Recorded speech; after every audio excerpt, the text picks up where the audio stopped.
Guys, Mariax, back with a brand new video. And today for this video, we have the lore and story of Dead Cells with all DLCs by Squatch Gaming Official. We back on Squatch Gaming Official. I remember the last video we reacted to was on Hyper Light Drifter, and y'all already know that was the video I was falling asleep on. But it was an awesome video though. Like, don't get me wrong, it was an awesome video though.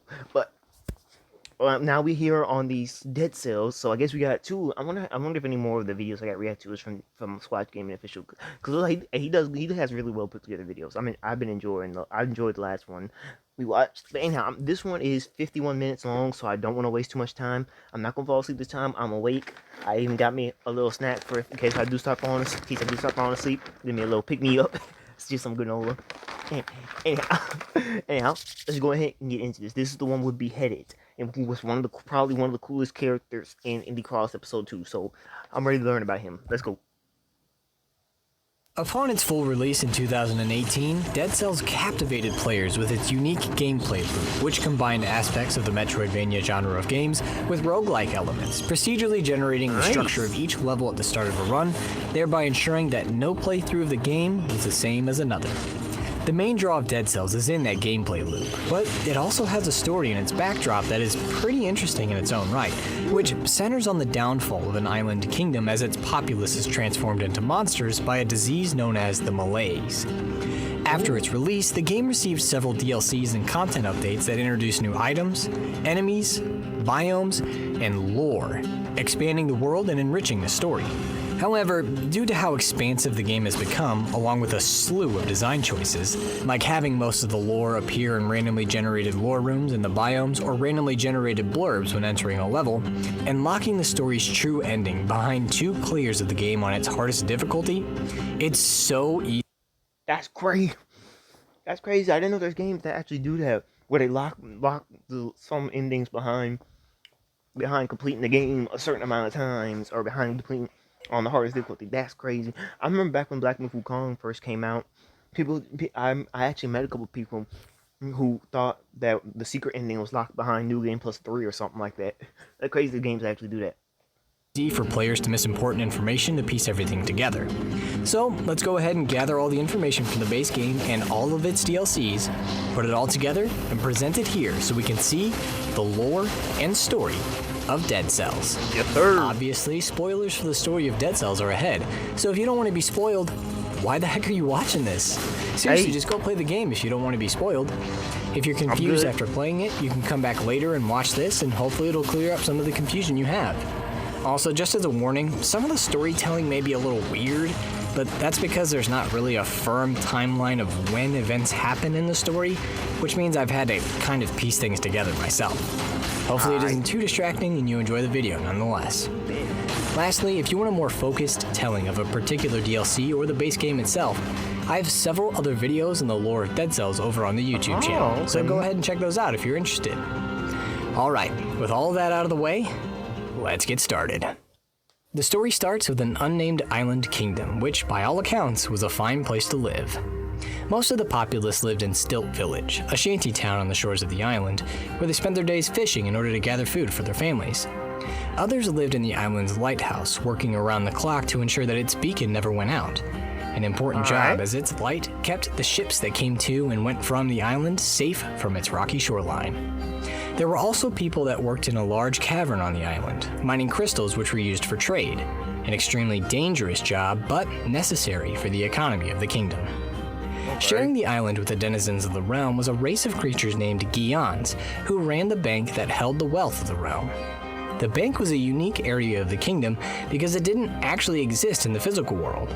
It was a pocket dimension that seemed to be the homeworld of the Gions, as there were statues honoring Gions of the past all over it, as well as a large library that held various books authored by the creatures. While the location of the bank wasn't definite, the money contained within it certainly was, and the breadth of that wealth was impressive to behold.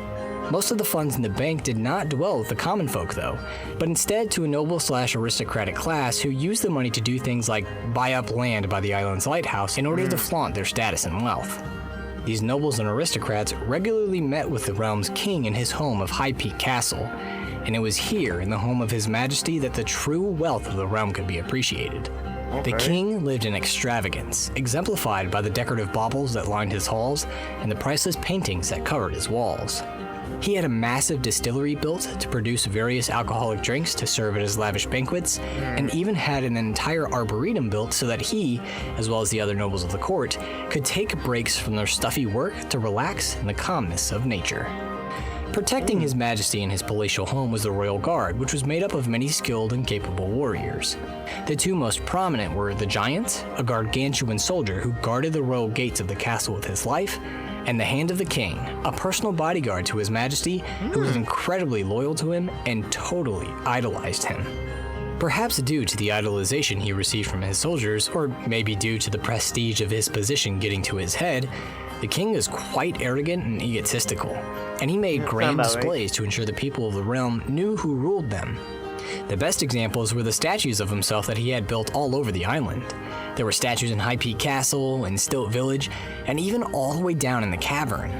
There seemed to be no end to his arrogance. Likewise, the king was used to ruling with absolute authority, and he had no qualms about using his power to get rid of something he didn't like, which made him a bit of a despot. For instance, citizens that were sick or extremely poor were often banished from the kingdom and forced to live in a low-lying swampy area that came to be known as the Morass of the Banished. Messed up. These people were always some corrupt king in these stories. Always.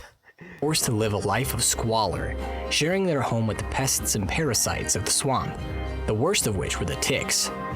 To escape the filthy pools and biting insects, the Banished took to the trees, constructing tree houses where they could be insulated from their repulsing home.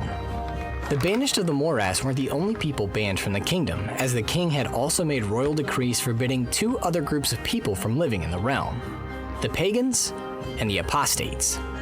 The Pagans were a people who followed a mysterious foreign religion out in an area named the Fractured Shrines, which itself was highly mysterious. It was covered with floating rock islands with gigantic swords that had gigantic snakes coiled around them. Hold on 1 second, y'all. I'll be right back. Promise I'm coming right back. Alright, y'all. Sorry about that. I forgot to set my do not disturb on my phone because I do not want notification stuff popping up, blocking the video, and muting the sound and stuff like that. Sorry about that, y'all. Completely forgot about that before I started the video. Driven through the islands, all of which had some shrines or altars on them. These shrines actually predated the establishment of the realm, belonging to a people known only as the Ancients. But what happened to the Ancients and how they built the shrines was a mystery never solved by the people of the realm. The shrines eventually became the home of the Pagans, and due to their foreign ways, the king and his people distrusted the Pagans, a feeling that was apparently mutual. Thus, when the king forbade his denizens from interacting with the Pagans, they celebrated the decision, superfluous as it was. But even with this decree, the king showed how self-serving he was. The hell is superfluous? Run that back, what did he just say? Thus, when the king forbade his denizens from interacting with the Pagans, they celebrated the decision, superfluous as it was. What the heck is superfluous? You over here teaching me new words? Squash Gaming? You trying to expand my vocabulary while giving me lore at the same time? Hey, I'm here for it. But even with this decree, the king showed how self-serving he was, as he ignored his own ruling and took the queen of the Pagans as his wife. The reasoning for this marriage is unknown. The king could have taken a fancy to her, or forced her into marriage to subjugate her and her people. He may have even done it to get a hold of her vast treasure, which, judging by how packed full her treasure vaults were, could rival his own. Whatever the case, once he married her, the queen was moved into the castle and given the royal treatment. She was decorated with jewels and fragrant roses, and a large painting of her image was hung among the other paintings in High Peak Castle. Just like the king, the queen... I like how hers is the one... I feel like there's some type of lore implication with hers being the one that's still straight, while his is all crooked and got cobwebs all over it and everything. I feel like there's lore implication there. Because I feel like they probably respected the queen way more than they actually did the king.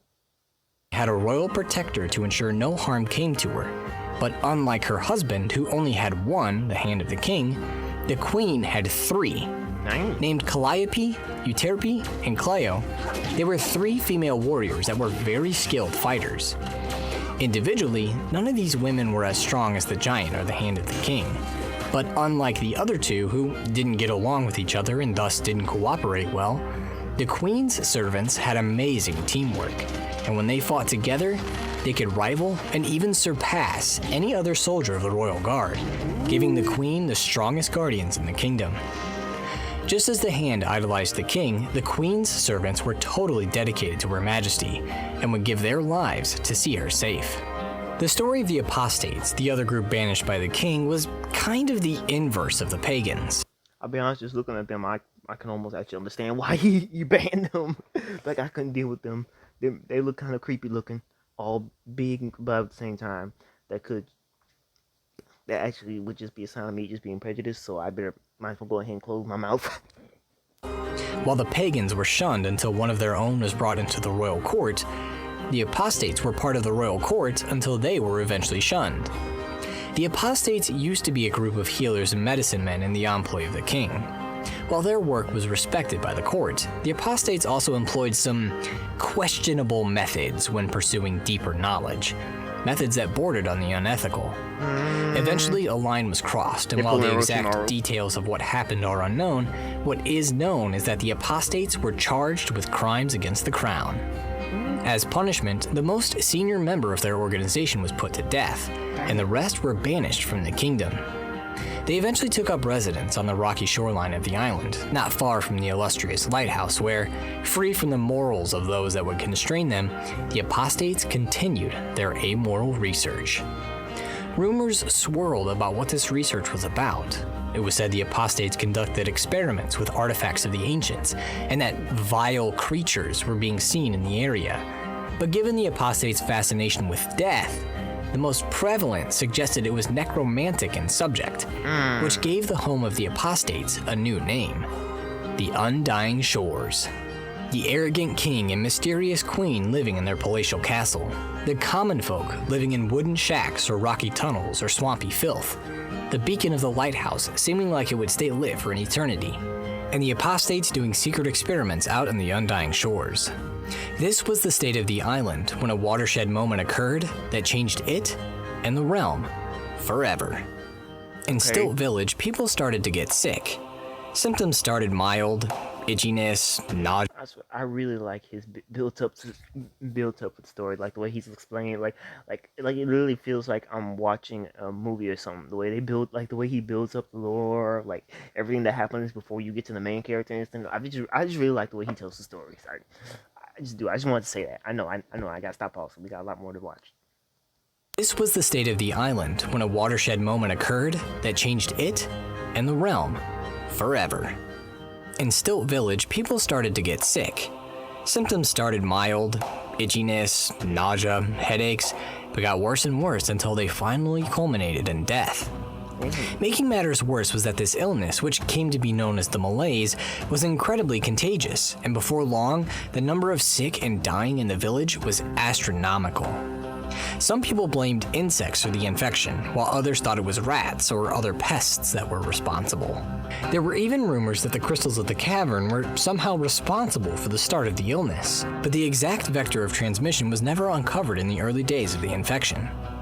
As people succumbed to their sickness, they were buried in a manner befitting their station. The common folk were buried in small plots in the common graveyard of the island, while the nobles and aristocrats were embalmed in sarcophagi and buried in a creepy sepulchre, oftentimes with their delegation. As the malaise picked up steam and the number of dead began to dramatically increase, the graveyard started to get cramped, while the sepulchre was nearly completely forgotten about. Things eventually got so bad that bodies began to pile up across the island, even lying in water sources, which only worsened the pandemic. A solution to this problem eventually arose, although it was in no way helpful. The people that had died of the malaise rose from their graves to come back to life, but had undergone mutations while they were dead, becoming violent, horrifying monsters that attacked the living. As these monsters swarmed over the island, killing people and destroying the realm, the king took swift, drastic action against the malaise. There was a prison complex on the island that hadn't seen use in a long time, so the king ordered any infected person to be arrested and quarantined within the prison, thereby separating them from the rest of the healthy population. However, as the malaise pandemic grew worse, so too did the king's desperation to contain it, and he eventually ordered his troops to imprison people that were only suspected of being infected, and even executed them. He also ordered the warden of the prison, a man named Gaston, to keep people imprisoned even after they were proven to be healthy and their sentence expired. Huh? This, of course, led to overcrowding of the prison since people weren't getting taken out, while only more and more were being thrown in. And to deal with this, the king merely ordered the warden to start throwing people in the outdoor jail cells and oubliettes. In addition to the awful condition the prisoners were forced to live in, they were seen as less than human and even as less than animals by the prison guards, who often used the prisoners as toys for sport to alleviate their boredom. They even threw condemned prisoners from the ramparts to make things more exciting for themselves. As conditions grew worse for the prisoners, some began to plot and conduct escape attempts. One prisoner tried to climb the ramparts, but died on the climb. Instead of taking him down, the guards, in keeping with their cruel ways, left him up there to serve as a warning for the others. It didn't work though, and the escape attempts continued. The most common path that prisoners took was digging a tunnel through the prison to reach the vast sewer network underneath it, which they hoped to navigate to reach freedom. However, their hopes were misplaced as the sewers had become a dumping ground for the prison, meaning it was chock full of monsters of the Malays, monsters that quickly killed any escapees. There was also another danger in the sewers, one that resided deep within them, past its most ancient parts. Here, there was an insufferable crypt that was made into a storeroom by the king, and in the time since its conversion, it had become the home of a terrifying monster named Conjunctivius. What the heck? Conjunctivius was a monster that had burst from the body of someone in the sewers. Whether she was the result of a malaise infection or some sort of mutation brought about by the toxic slime of the sewers is unknown. But after she was born, she lived in the sewers for an unknown time, killing another prisoner and spinning a cocoon to undergo a metamorphosis into her adult form. Eventually, she was captured and imprisoned in the converted storeroom. The king was evidently aware of the existence of Conjunctivius, as he ordered soldiers to throw dead bodies down to the storeroom in order to feed her. Whatever the reason he had for keeping her alive was unknown, but any prisoner that did make their way through the sewers had to pass through her home before leaving the labyrinths. And Conjunctivius wasn't going to let a fresh meal escape her. As the escape attempts failed and the overcrowding got worse, the prisoners began to become unruly and disobedient. The warden dealt with them by tossing them into the prison depths, from whence they never returned. But despite this punishment, the disobedience continued. Eventually, a night of bloody riots broke out in the prison. The guards managed to quell the riots, but afterwards had a huge number of corpses to deal with. Not wanting to deal with the bodies reanimating, they decided the best course of action was to condemn a whole wing of the prison and throw the bodies inside of it, creating a makeshift ossuary in the prison complex. They then set the bodies ablaze, and the smoke from the fires were so thick that prisoners within the main prison choked on them. However, despite their hopes that burning the malaise-infected bodies would prevent them from reanimating, to their dismay, monsters rose from the ashes, and the whole wing was left to their shambling corpses. While the Wait. So they can rise even from the ashes? Bro, part crazy is just a little bit ago, I was sitting here wondering, like, why don't they just burn them so that way they can't come back to life? So I'm sitting here thinking this is gonna be like a Walking Dead thing. You get rid of the body, guess what? They ain't no reason for they come back. They can rise from the ashes too? Oh heck no! You gotta leave. You can't stay with that. You can't stay with that. They can rise from the ashes too? No. king and Gaston desperately tried to keep affairs in the prison under control. Outside the prison, things were devolving into chaos. It was soon found that the Malays could infect animals as well as people, and Malaise-infected animals were soon seen across the island. The most terrifying of these monsters were the ticks of the morass of the Banished, who grew in size, speed, and power. Every day before dawn, these ticks swarmed from their nest in order to gather food for their mother, Mama Tick, whose own Malaise transformation was unprecedented, as she ballooned into a bulbous, multi-eyed monstrosity. The Banished soon found themselves in the sight of the ticks, and although their arboreal homes could keep them safe for a while, the Banished knew it was only a matter of time before they would be overwhelmed by the insects.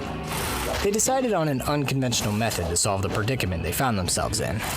Instead of fighting against the brood, they decided to appease it. Knowing what the ticks hunted for, the Banished offered them the only thing that could appease them: blood. Fresh blood. And in the swamps they called home, there was only one place to get that: The Banished thus created a religion centered on the sacrifice of the highest order to their holy maternal figure, Mama Tick, offering up dozens, if not hundreds of their bodies to the creatures, all to receive Mama Tick's blessing and be allowed to see the next day.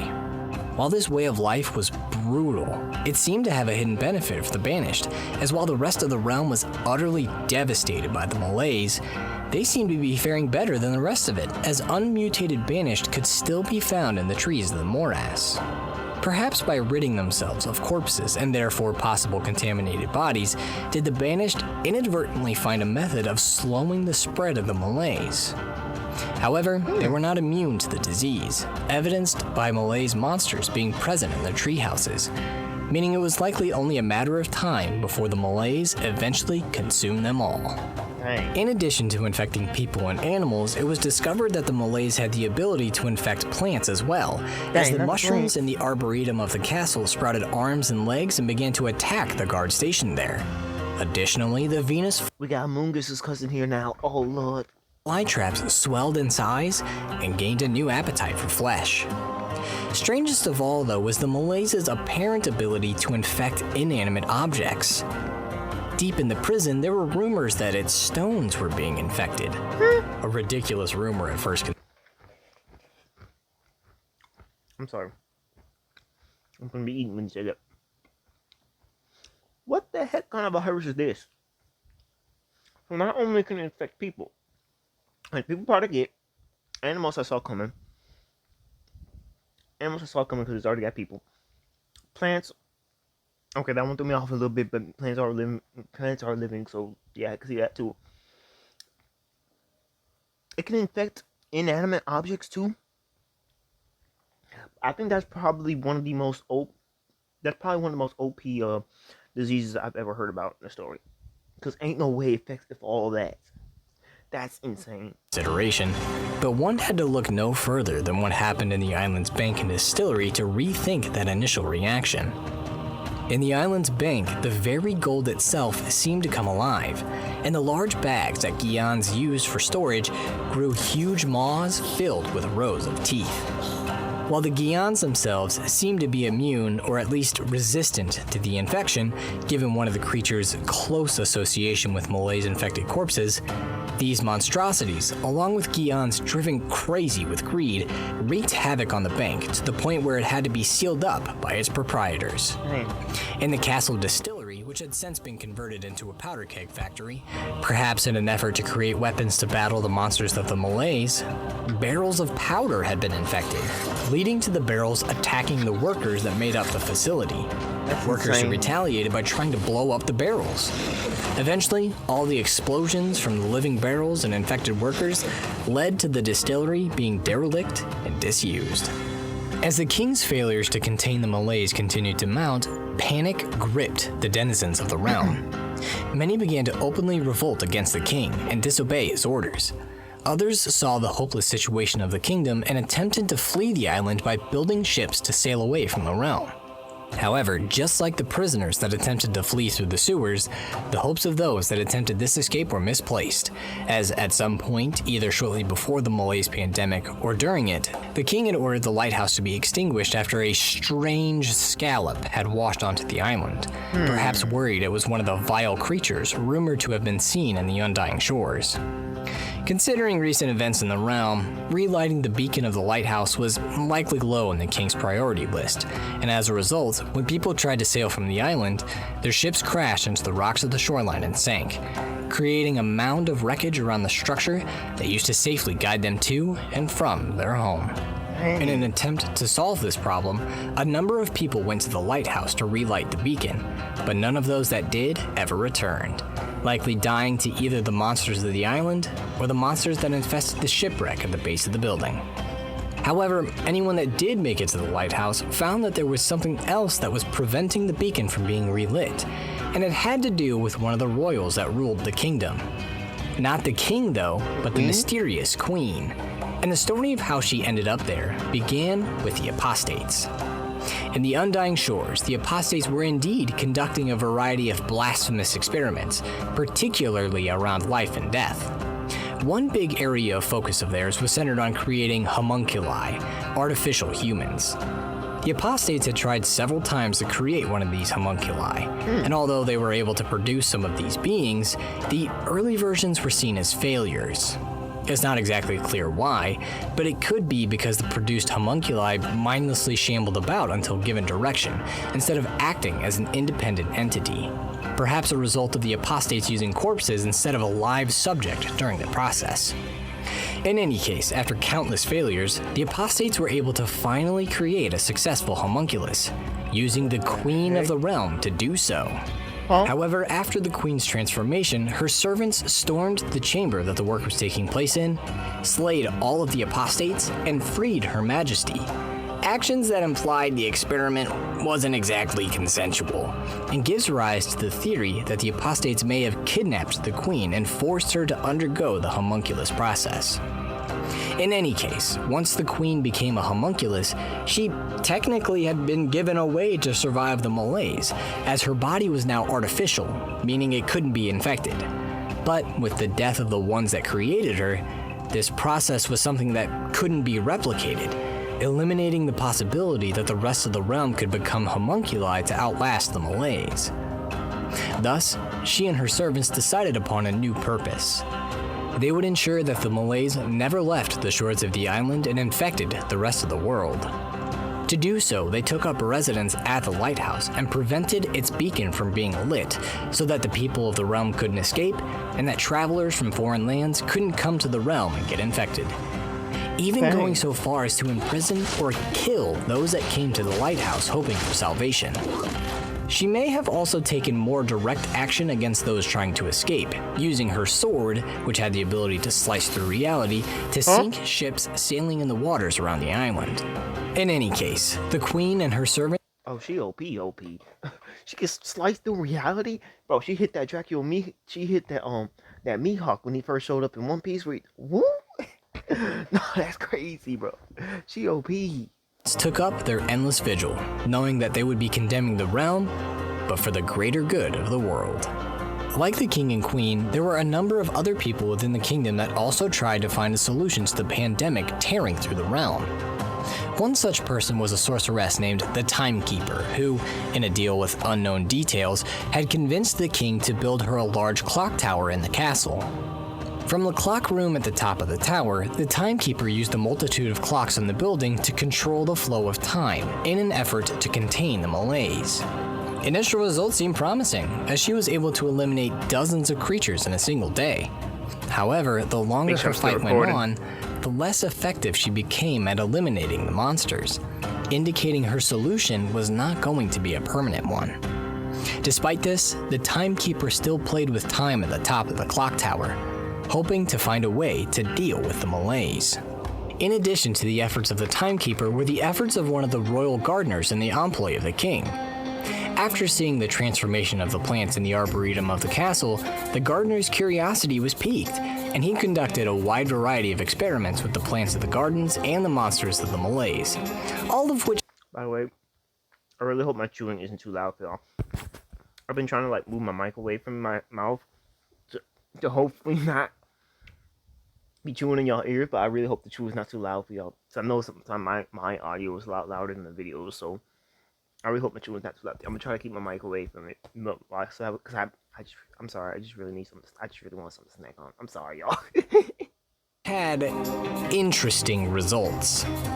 Unfortunately, none of the experiments gave him a cure for the sickness, but he was able to glean some more information about how the malaise was spread, determining that the water supply was contaminated and at least partially responsible for the spread of the infection. But before he could develop his theories further, the king ordered that the arboretum should be burned to the ground, much to the gardener's dismay. He ignored the king's orders, which resulted in a stern letter being sent his way from Gaston, who threatened to throw the gardener to the ticks of the morass if he continued being disobedient. Despite this warning, the gardener apparently continued to defy the king, resulting in his imprisonment in the prison, where he eventually died under unclear circumstances. Dang. However, death was not the end for the gardener, as before he died, he was infected with the malaise. Thus, not long after he died, he rose again, and unlike most, he found that he had not yet totally lost his mind to the terrible infection, but he could feel the madness beginning to encroach on him. He then marched across the island, hoping to come across someone that could help him resist the infection. He started with the Morass of the Banished, where one of their priests, who was friendlier than the gardener thought he'd be, gave the gardener some unknown plant mixture that didn't seem to help much. He then made his way to the Fractured Shrines, hoping that the isolation afforded to the Queen's former subjects gave them enough time to find a cure. But his hopes were unfounded, as the pagans too had been affected by the infection, mutating into half-man, half-snake hybrids. Oh, that's pretty cool. He then turned his hopes to the apostates of the Undying Shores, but was dismayed to find that the apostates had also succumbed to the infection like the rest of the island.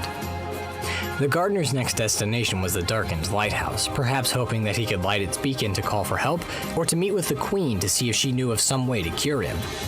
But he never made it to the building. He took up residence in a mausoleum near the Undying Shores and underwent his malaise transformation, becoming an entity known as the Scarecrow, who grew plants in the mausoleum, a sort of horrifying echo of what he did in his former life. There was one other person that was trying to find a solution to the malaise, a man known as the Alchemist, who, like the gardener, was more science-oriented than magic-oriented. Although he wasn't liked by the giant nor the Hand of the King, a rare thing that the two did agree on, the king trusted the alchemist immensely, so much so that he built a huge astrolabe and observatory in the castle for the alchemist to do his work.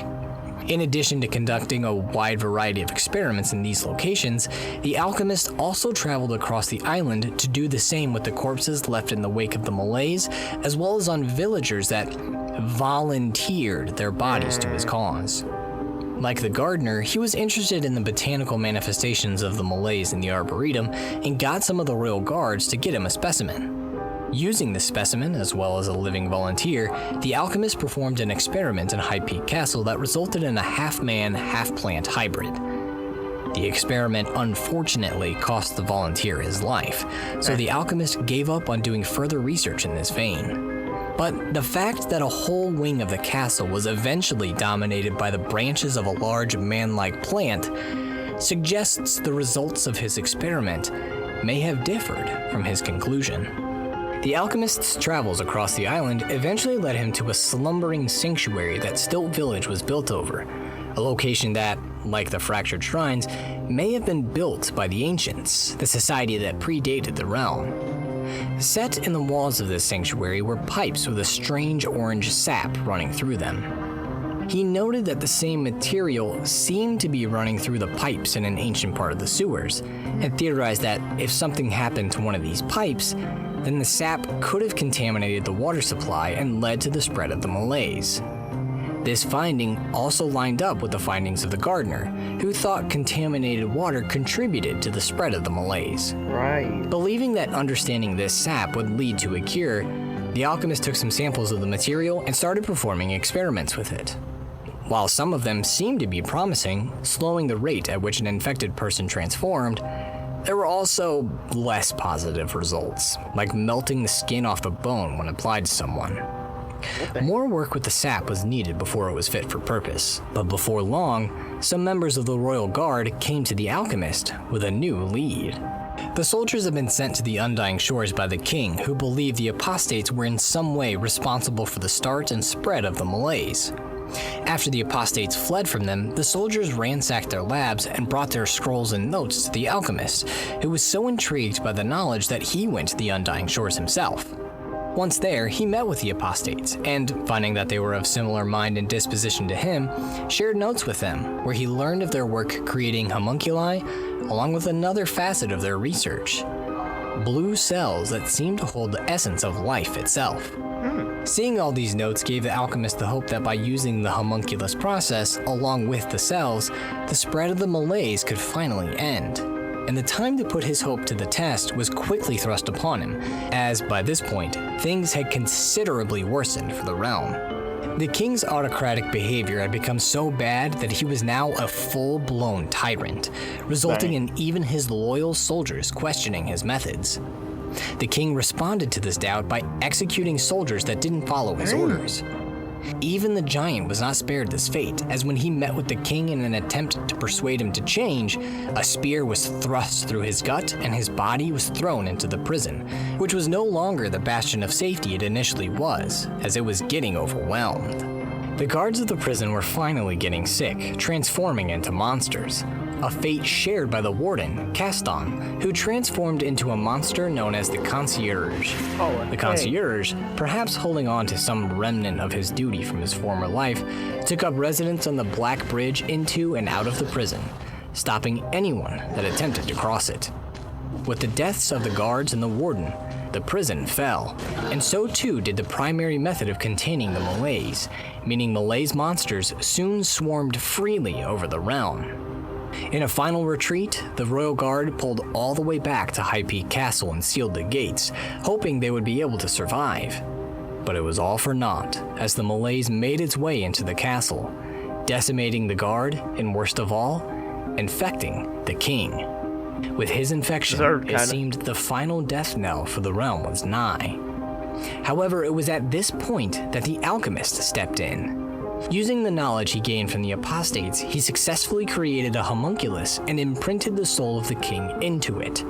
However, unlike the queen, whose homunculus transformation was perfect, the king's transformation was imperfect.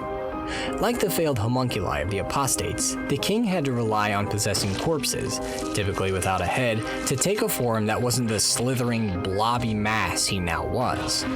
Unlike his kin, though, the king was able to retain his sentience and could freely move about and make decisions. But in the process of becoming a homunculus, he had lost all of his memory and empathy, forgetting he was the king and the responsibilities he had to the realm. Meaning when he awoke, he didn't choose a new, noble cause like the queen did.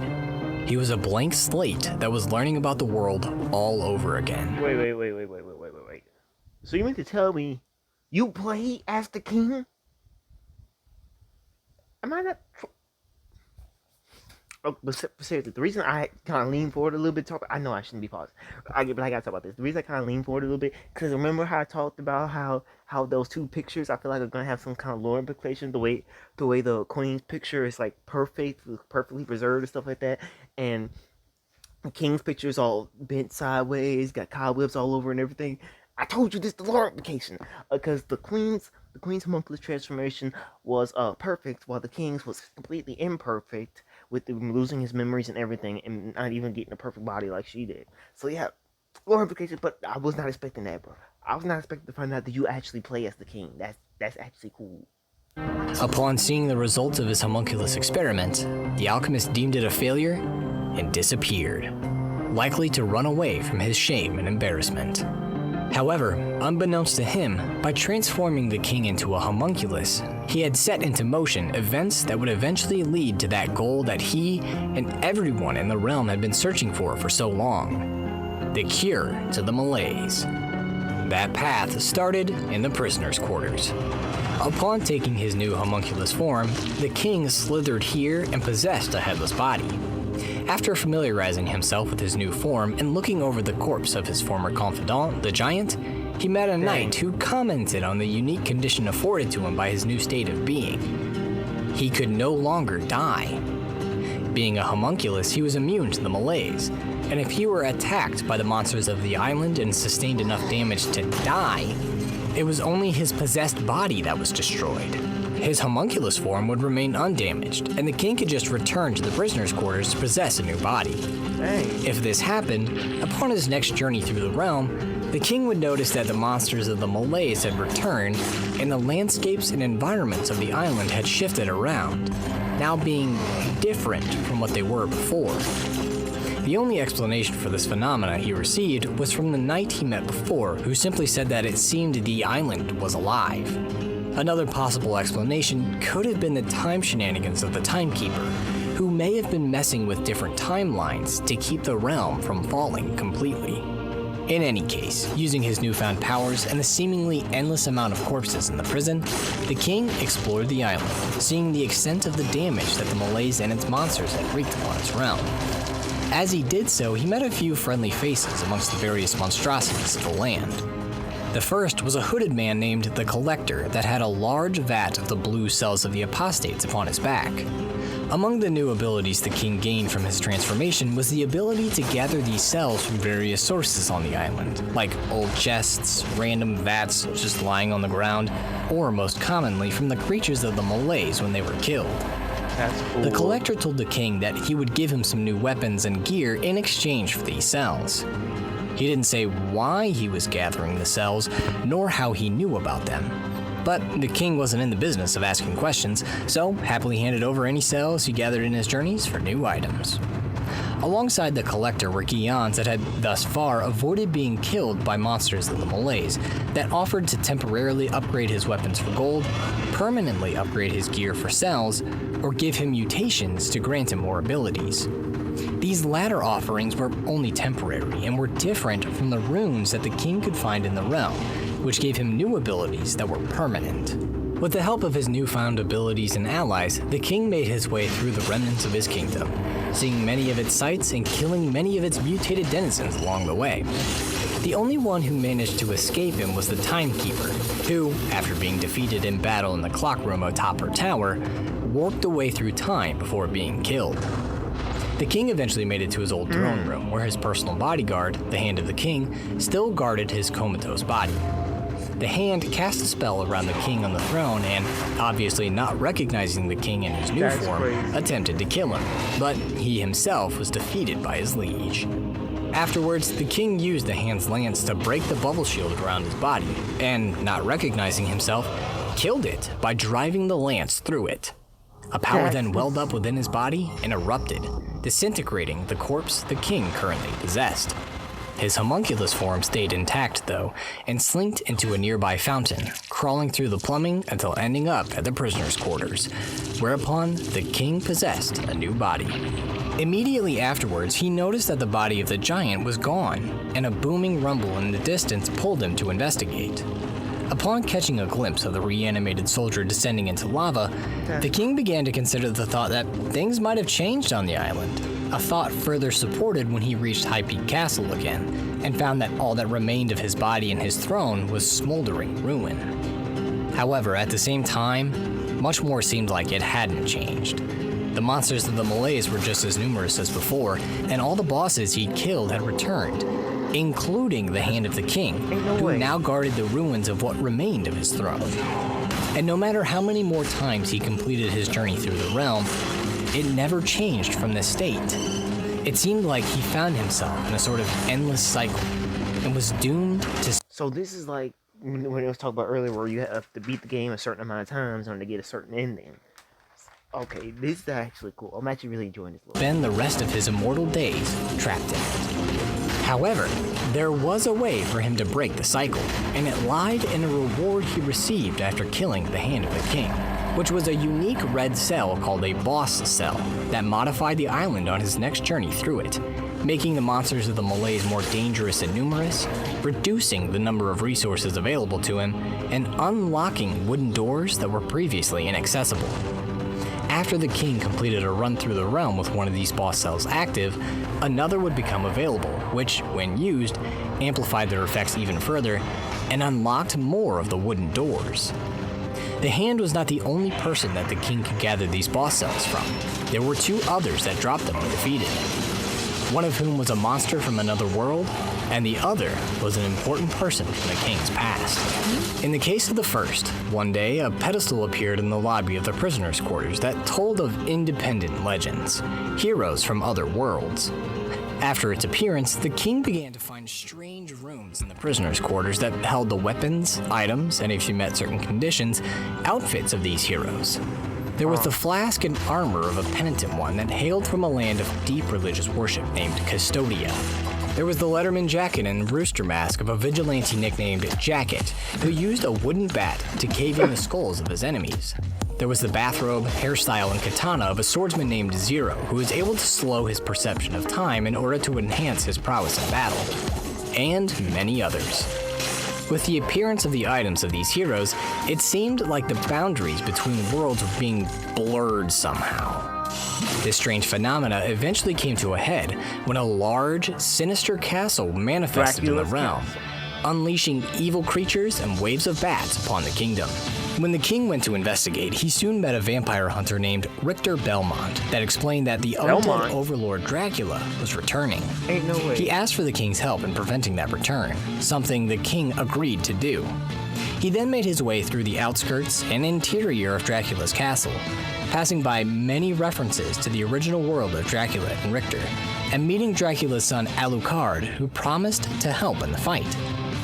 As he was approaching Dracula's keep, he was ambushed by the vampire lord's lieutenant, Death, who intended to defend his lord.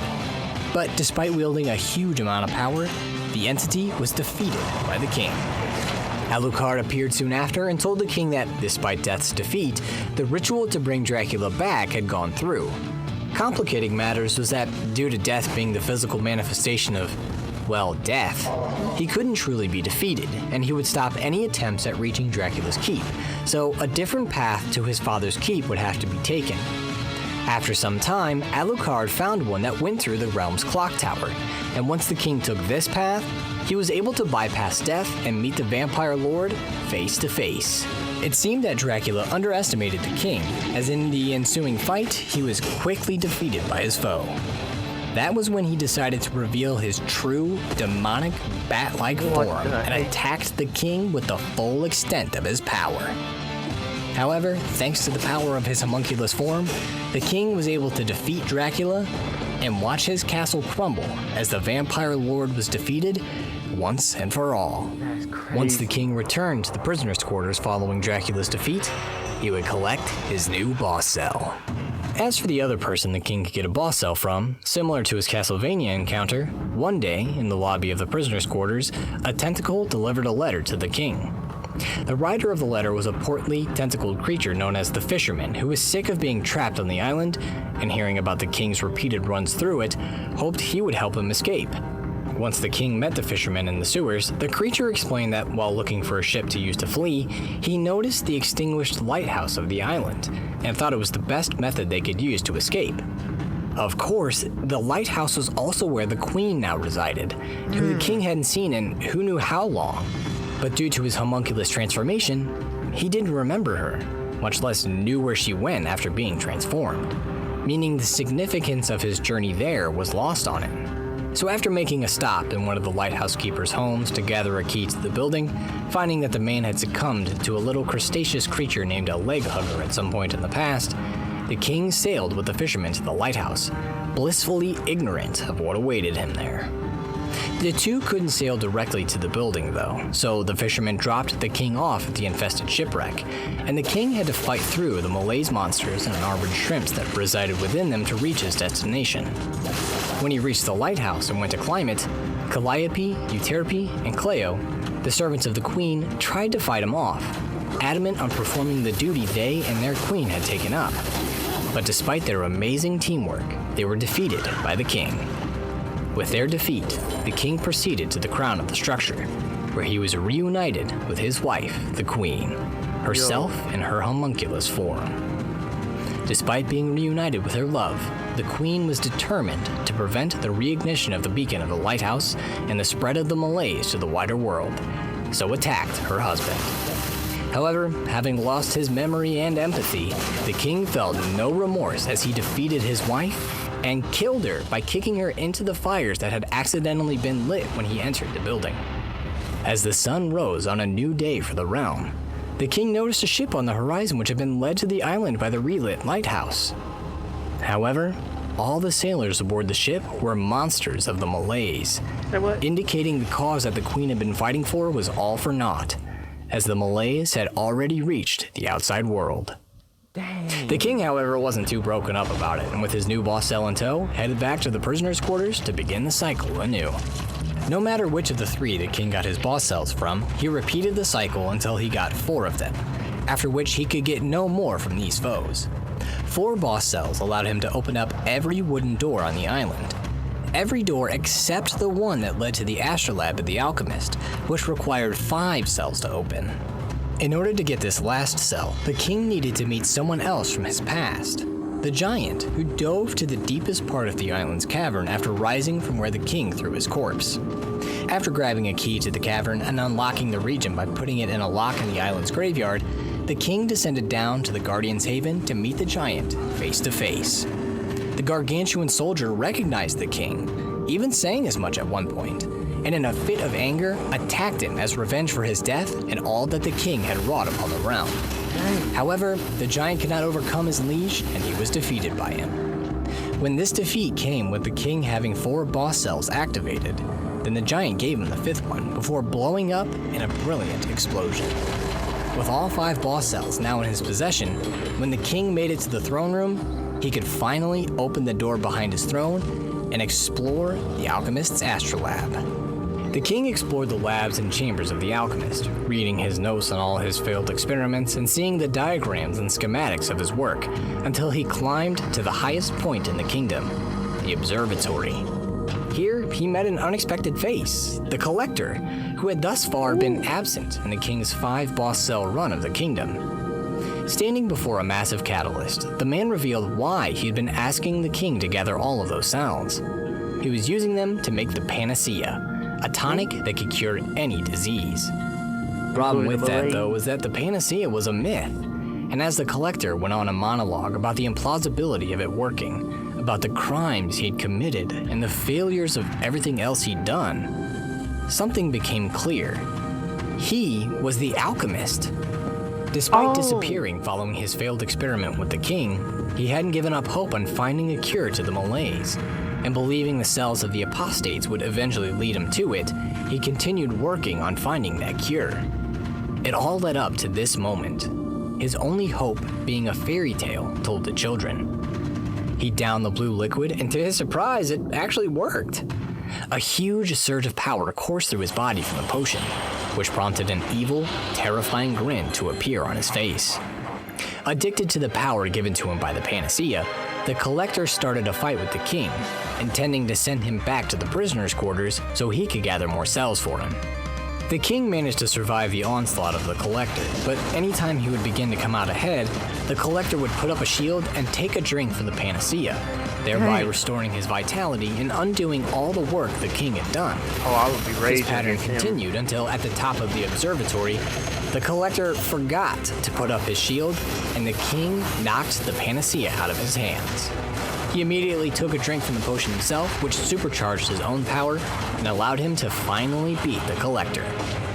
On his hands and knees, the Collector lamented his final failure, that he couldn't save the kingdom from the king that mismanaged everything so much that it led to its downfall. Then, his head was caved in by the boot of the king. As he stepped away from the corpse of the Collector, the king began to feel the effects of the Panacea on his own body. As he relished in the moment where he would finally be free of the cycle of the kingdom, the king's body disintegrated, leaving his homunculus form behind, and then that was it. Nothing else happened. Defeated, the king slithered back to the prisoner's quarters and took over a new body to begin the cycle anew. However, this time when the king set out, he was sucked into a portal that opened up behind him. He found himself in the clock room of the timekeeper, who yelled at him for what he'd done, requiring her to mess with the loop again. After casting the spell, the timekeeper walked over and kicked the king, sending him through a portal that she didn't realize had opened behind him, which was apparently a big mistake.